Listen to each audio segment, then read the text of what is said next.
করি, দোয়া করি আপসহীন নেত্রী বেগম খালেদা জিয়ার জন্য। কথা কানা, দোয়া করি বেগম খালেদা জিয়ার জন্য, কারণ তিনি আলেম ওলামাদেরকে মহাব্বত করেন। কথা কানা, কথা কানা। সবার মন মানসিকতা এক না, কিন্তু ম্যাডাম কিন্তু অরিজিনালি আলেমদেরকে মহাব্বত করেন। কাজে তিনি এখন অসুস্থ, আমরা দোয়া করতেই পারি। কথা কান ঠিক না বেঠিক? আমরা দোয়া করি আল্লাহ তাআলা তাকে সুস্থ এবং নেক হায়াত দান করুন। বলেন আমিন, আর জোরে বলেন আমিন। সম্মানিত ভাইরা আমার, কিন্তু ওই যে শয়তানটা বাইরে যেও শয়তানি করছে। কথা কেনা, বাইরে যেও হুমকি দিচ্ছে। আর লকারে হাত দিল কেন, আর সোনার বাক্সে হাত দিল কেন? তোরা যে আগের এত টাকা পাচার করলে আর কিছু কইছি নাকি? আশ্চর্য হয়ে যাবেন। ও দুনিয়ার মানুষ, কথাই কথা বেড়ে যায়। তাহলে এক নাম্বার শয়তান হলো ইবলিস। আর ইবলিস কেন শয়তান হলো, এই মাহফিলে যারা আছেন, এই শয়তানের অনেক ব্যাখ্যা আছে, কিন্তু শুনে নেন, শয়তান কিন্তু অনেক রকম, 9 রকম 11 রকম। কিন্তু প্রাথমিক পর্যায়ে কোরআনুল কারীম অনুযায়ী শয়তান কিন্তু 2 প্রকার। মিনাল জিন্নাতি অন্নাস। প্রাথমিক পর্যায়ে শয়তান হলো 2 প্রকার, একটা মানুষ শয়তান, একটা জিন শয়তান। এই জিন শয়তান পেছন থেকে ওয়াসওয়াসা দেয়, আর মানুষ শয়তান বাস্তবায়ন করে। কথা কানা, কথা কানা। আমার কথা রাগ করেন না বাপ, আমি আবারও বলছি, আমি কাউকে আঘাত করে কথা বলি না, যে যে সিলসিলার হন না কেন। আজকে দেখেন, যখন সমস্ত আলেম ওলামারা এক প্ল্যাটফর্মে, যখন সমস্ত আলেম ওলামা এক কাতারে, যখন কোরআনওয়ালারা এক কাতারে, নবীওয়ালারা এক কাতারে, সমস্ত হকপন্থীরা এক কাতারে, তখন কিছু লোক এসে ফতোয়াবাজি করছে, এই খারাপ তাই খারাপ।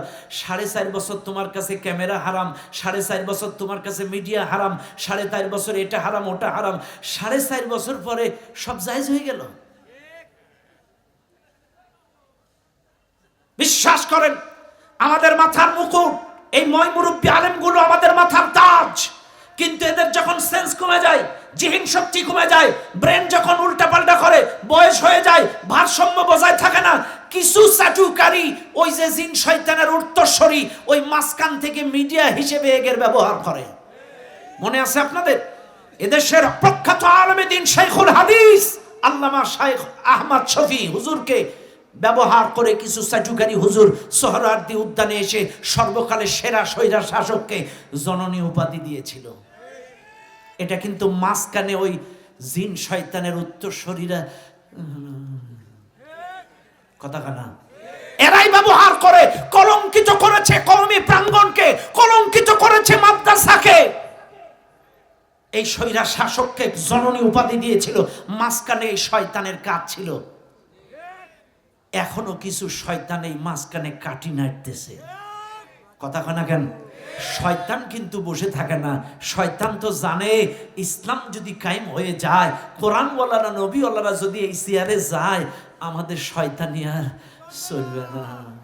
এজন্য শয়তানের কাজ কিন্তু চলমান। বাইরা আমার, চাইলে 1 নাম্বার তাগুত হলো শয়তান। কে কে বলেন? কে 1 নাম্বার তাগুত? শয়তান। এবার আসেন 2 নাম্বার তাগুত। 2 নাম্বার তাগুত হলো শাসক। কে? শাসক গোষ্ঠী। এবার আসেন, বলবেন হুজুর ইবলিস যে তাগুত হলো বুঝলাম, কিন্তু শাসক গোষ্ঠী তাগুত হলো কেমনে? হ্যাঁ, আসেন আপনাদেরকে একটু বুঝাই। ভাই একটু খেয়াল করেন, মনোযোগ দেন। মানুষের পরিচয় হলো মানুষ গোলাম। আমি আবারও বলছি, মানুষের পরিচয় হলো মানুষ গোলাম, আর আল্লাহর পরিচয় হচ্ছেন আল্লাহ মালিক। আবারও বলছি, মানুষের পরিচয় মানুষ গোলাম, আল্লাহর পরিচয় আল্লাহ মালিক। এই মানুষ যখন গোলামির পরিচয় ভুলে গিয়ে মালিকের জায়গা দখল করে, তখন আরও মানুষ থাকে না, তাগুতে পরিণত হয়ে যায়। কথা কন না, কথা কন না। চাইলে মানুষ যখন গোলামের পরিচয় ভুলে যেয়ে, বান্দার পরিচয় ভুলে গিয়ে মালিকের জায়গা কি? কুলিল্লাহুম্মা মালিকাল মুলক তাবারাকাল্লাযী বিয়াদিহিল মুলক ওয়ালিল্লাহি মুলকুস সামাওয়াতি ওয়াল আরদ। যখন মালিকের চেয়ার নিয়ে টানাটানি করে, তখন আরো মানুষ থাকে না, তাগুত হয়ে যায়। আজকে ম্যাডামের দিকে তাকান, স্বৈরা শাসকের দিকে, ও কিন্তু মানুষের পরিচয় ভুলে গিয়ে আল্লাহর চেয়ার নিয়ে টানাটানি করেছিল। বলেছিল 41 সাল পর্যন্ত কেউ নাড়াইতে পারবে না। কিন্তু বলেন চেয়ারের মালিক কে?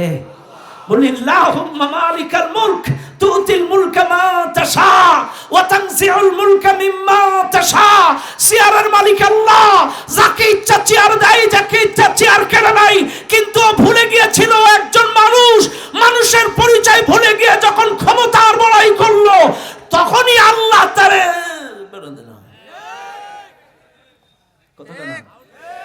রান্না ভাতটাও খাইতে পারিনি, মুরগির গোশ আর পাঙ্গাস মাছ খাইলো এই হুজুর রাই। এই সমন্বয়ক না? তোমার পেটে আসেনি? খাইছ না পাঙ্গাস? ও পর্যন্ত যাই পারবে না। তার মানে ও যাওয়ার আগে একটা পাঙ্গাস কজনে খাবে? তাইলে মনে রাখবেন, মানুষ যখন মানুষের পরিচয় ভুলে গিয়ে মালিকের জায়গা দখল করে, তখন আর সে মানুষ থাকে না, তখন তাগুতে পরিণত হয়ে যায়। চাইলে যেই মেম্বার, যেই চেয়ারম্যান, যেই এমপি, যেই মন্ত্রী, যেই চেয়ারম্যান, যেই উপজেলা, যেই কাউন্সিলর, যেই কমিশনার বলবে আর এলাকায় আর চাইতে ক্ষমতাশীল নেতা আর কেউ নেই, তখন আর মানুষ থাকে না, তাগুতে পরিণত হয়ে যায়। কারণ মানুষের পরিচয় গোলাম, ক্ষমতার বড়াই যখন করবে তখন আরো মানুষ থাকে না, তাগুতে পরিণত হয়ে যায়। ফেরাউনের দিকে তাকান, ফেরাউন কিন্তু গোটা পৃথিবীর প্রভু দাবি করে নাই, ফেরাউন কিন্তু গোটা পৃথিবীর ক্ষমতার দাবি করে নাই। ফেরাউন বলেছিল, ওয়াকালা ফিরআউনু ইয়া আইয়ুহাল মালাউ মা আলিমতু লাকুম মিন ইলাহিন গায়রি। ফেরাউন বলেছিল, আমি ছাড়াও যে মিশরে তোমাদের ইলাহ আছে এটা আর জানা নেই, আমি তো তোমাদের প্রভু, আমি তো তোমাদের মিশরের খোদা। এই মিশরের আয়াতের মধ্যে আর চাইতে, এই জন্য ফেরাউন হয়েছিল মিশরের তাগুত। ফেরাউন কিসের তাগুত? মিশরের তাগুত। ফেরাউন কিন্তু গোটা পৃথিবীর ক্ষমতার দাবি করেনি, ফেরাউন মিশরের ক্ষমতার দাবি করছিল, ফেরাউন মিশরের প্রভু দাবি করছিল, ফেরাউন মিশরের খোদা দাবি করছিল। তাহলে আজ তুমি যে দল হও না কেন, যাই হও না কেন, যদি তুমি মানুষ হয়ে ক্ষমতার বড়াই করো, চাইলে তুমি মানুষ নও। কথা কানা? এখন আসেন, আল্লাহর নবীর একজন সাহাবী আদি ইবনে হাতিম রাদিয়াল্লাহু তাআলা নবীর দরবারে আসলেন। নবীজি বললেন, আদি ইবনে হাতিম, তোমার গলায় একটা স্বর্ণের কোরাস দেখা যায়। অর্থাৎ খ্রিস্টানরা যে কোরাস গলায় দেয়, কুশ, কুশ বলে এটারে, কি বলে? স্বর্ণের কুশ। এই স্বর্ণের কোরাস আদি ইবনে হাতিম রাদিয়াল্লাহু তাআলার গলায় একটা আছে। আল্লাহর নবী বলে, আদি ইবনে হাতিম, তুমি তোমার গলার স্বর্ণের কুশটা ফেলে দাও। আদি ইবনে হাতিম রাদিয়াল্লাহু তাআলা এক সেকেন্ডও দেরি করলেন না, নবীর অর্ডারে আদি ইবনে হাতিম রাদিয়াল্লাহু তাআলা ওর গলা থেকে স্বর্ণের কুশটা ফেলে দিলেন। স্বর্ণের কুশটা ফেলে দেওয়ার পরে আদি ইবনে হাতিম রাদিয়াল্লাহু তাআলা নবীজিকে প্রশ্ন করেন, ইয়া রাসূলুল্লাহ, আপনি আমাকে আমার গলার স্বর্ণের কুশটা ফেলে দিতে বললেন কেন? আপনি আমার গলার স্বর্ণের কোরাসটা ফেলে দিতে করলেন কেন? তখন নবীজি একটি আয়াত তেলাওয়াত করলেন, ইত্তাখাযু আহবারহুম ওয়া রুহবানাহুম আরবাবাম মিন দুনিল্লাহ। মানুষ আল্লাহকে বাদ দিয়ে তাদের আলেম, তাদের ধর্মগুরু, তাদের শাসকদের ইবাদত করবে, নেতার ইবাদত করবে। তখন বলছে, হুজুর, খ্রিস্টানরা তো ওদের নেতাদের ইবাদত করে না, এদের আলেমদের ইবাদত করে না, গুরুদের ইবাদত করে না। রাসূল বলছে, হ্যাঁ করে। ও দুনিয়ার মানুষ, একটু বুকে হাত দিয়ে প্রশ্ন করেন, জীবননগরের মানুষ একটু বুকে হাত দিয়ে বলেন, আসরের আজান যখন আপনার জীবননগর মসজিদে হয়, ওই যে একটা স্বর্ণ কালারের মসজিদ আছে না, এটার নাম কি? আরে না, স্বর্ণ কালারের একটা মসজিদ জীবননগর রোডে, পাইলট। ওই যে আর স্কুলটা, হ্যাঁ, যে জায়গাতে তারা খাইছিলাম, লোকের বাড়ি খাইতো, ব্রেন ভালো আছে। খেয়াল করেন, এই মসজিদ থেকে যদি আজান দেয়, হাইয়া আলাস সালাহ,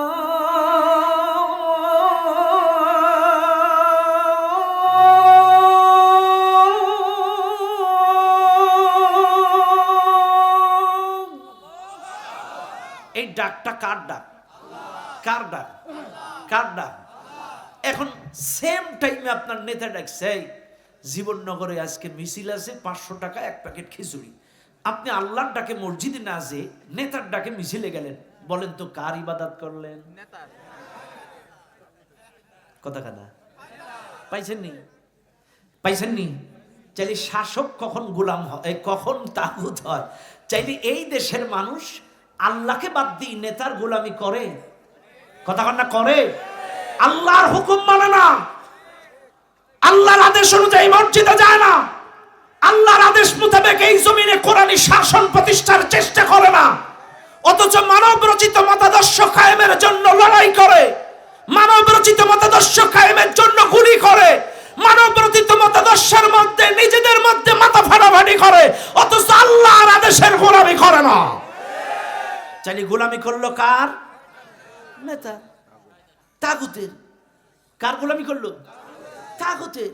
ও ভাই, চাইলে এখান থেকে আমি আপনাদেরকে ক্লিয়ার করে দিলাম, ইত্তাখাযু আহবারহুম ওয়া রুহবানাহুম আরবাবাম মিন দুনিল্লাহ। ওরা আল্লাহকে বাদ দিয়ে ওদের আলেমদের ইবাদত করে, সাধকদের ইবাদত করে, ওদের শাসকদের ইবাদত করে, ওদের নেতাদের গোলামি করে। এইবার আপনারা বলেন, মেলে মেলে? এই দেশে সব না, কিছু পীর আছে, ওরা যা বলে ওর মুরিদরা সেটাকে ইবাদত মনে করে, কোরআন হাদিস মানে না। কথাটা মেলে? মেলে? আপনি দেখবেন অনেক পীর আছে এই দেশে, জাল পীর, জাল পীর। এরা নিজেরা সবক তৈরি করে মুরিদদের সেই সবক দেয় আর বলে এটা খারাপ, ওটা খারাপ, ওদের সাথে যাওয়া যাবে না, এটাই সব। এখন মুরিদরা মনে করে এটাই ইবাদত, আমার পীর সাহেব যেটা বলছে, আমার হুজুর সেটা বলছে, আহবাব যেটা বলছে এটাই রাইট, কোরআন। আর এই সকল পীরের কাছে ওহি আসে কিন্তু, হ্যাঁ, আন্দাজে নাউজুবিল্লাহ কইলে হবে? আমার কাছে তো শুনতে হবে যে হুজুর কেন বললেন এই কথা, শুনবেন না আমার কাছে? এদের কাছে ওই আসে, আসে আসে আসে, শুনেন, আসে। এদের কাছে ওহি আসে, কারণ ওহি দুই প্রকার। একটা হচ্ছে আল্লাহর পক্ষ থেকে নবীদের কাছে আসে, আর একটা ওহি হচ্ছে ইবলিসের পক্ষ থেকে এই জাল পীরদের কাছে আসে।